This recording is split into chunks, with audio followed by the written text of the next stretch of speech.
All right, boys. I haven't posted in a while, so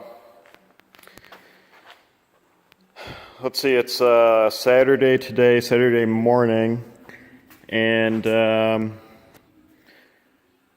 decided I was going to pull the motor out of the T-Bird last night. I took a vacation day from work. I was going to go to the track, and then all my track buddies canceled because of the weather. So I'm like, screw it. I'll work on the T.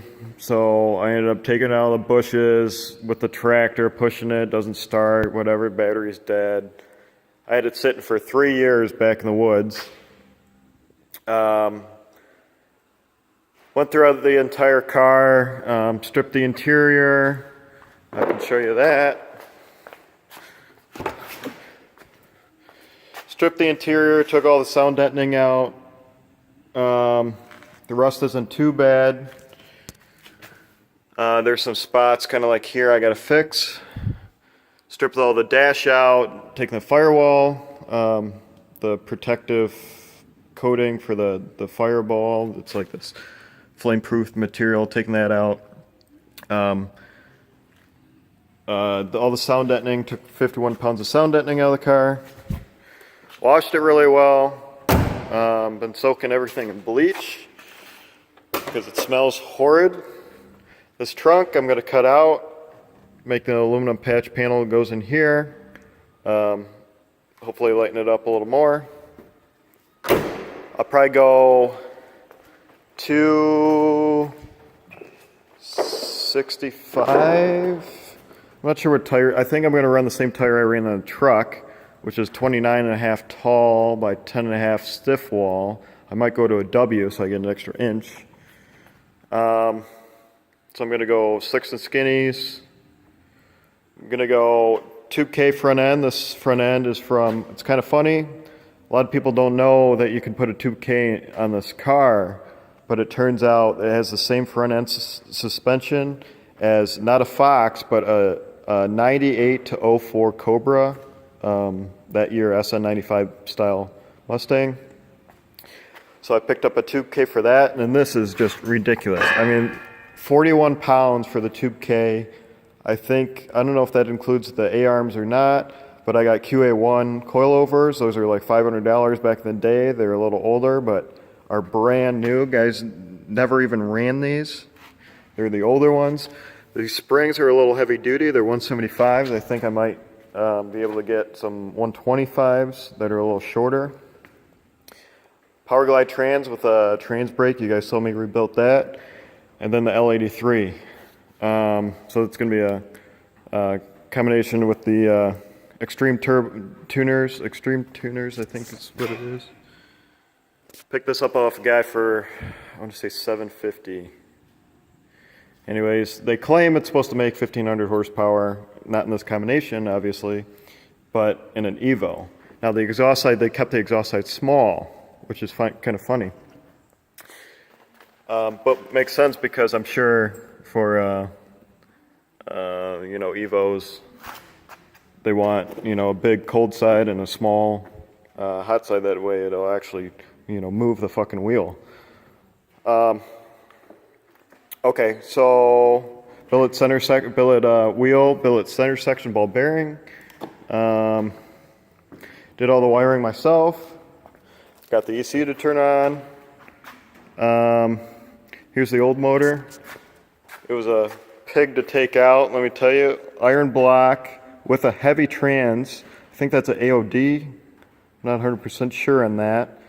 I'm not going to use any of this stuff. I'm going to probably give it to my uncle for scrap parts. He likes to make some artistic stuff, so he takes the valves and makes all these little cool trinkets, whatever, and makes a few bucks on them. Pretty cool. So yeah, Tube K is going in the car. I have to lend my dad a hand for a bit, so the Tube K might wait a couple weeks. I'm not sure on that. Might finish up some other projects, work on the interior a little bit, try and get some wiring done. I thought about putting another thing I have to do is subframe connectors. So the front subframe, the rear subframe ends here and then starts up back up here. What I'm going to do, I'm going to make an entire chromoly tube section that goes in here. Possibly cut out the floor a little bit. I might make an aluminum pan for this. I gotta lose some weight in this car. I would like to do carbon doors, but I don't know if that's in the budget right now. But these doors are literally, I mean, just look at it. It's literally 1/3 of the car. I think if I take that out, I can lose maybe 100 pounds. The Tube K already gets me down to 100 pounds. 51 pounds of sound deadening. I can do a hood, carbon hood. I think that'll save me, I don't know, maybe 20 pounds, 30 pounds. All the glass is going to be Lexan. And this is going to be in stages, right? So I'll probably just get it running, get it on the road, make a drive shaft for it, you know, do all these little things, and slowly creep up on the weight. I don't know about you guys, but weight savings, cutting stuff out of the car takes a long time for thinking about stuff. I was also, tell me what you guys think, but I was thinking about the inlet of the turbo. I've seen guys put it here. So you have a forward-facing turbo, but I want to keep this Thunderbird logo, so I might put it right here, which is nice, because if you look at this cross-section view, I can fit it so far up here, and I might still have room to put a radiator behind here, or 2 radiators on the side. Like, they get like Honda, whatever, these tiny Honda radiators, and they fit 2 of them. I think Ackerman's car has that. So yeah, I was going to put the hole here, and then I'm not sure how I'm going to do the intercooler. I thought about doing like an intake, because I got to run port fuel on this. Also with DI, I was talking to Zed in Dubai about how to control these injectors, how to make more power. I am just going to run this on alcohol, be totally safe. I might run the DI on maybe 93. I'm not sure. Maybe I'll try running on E85.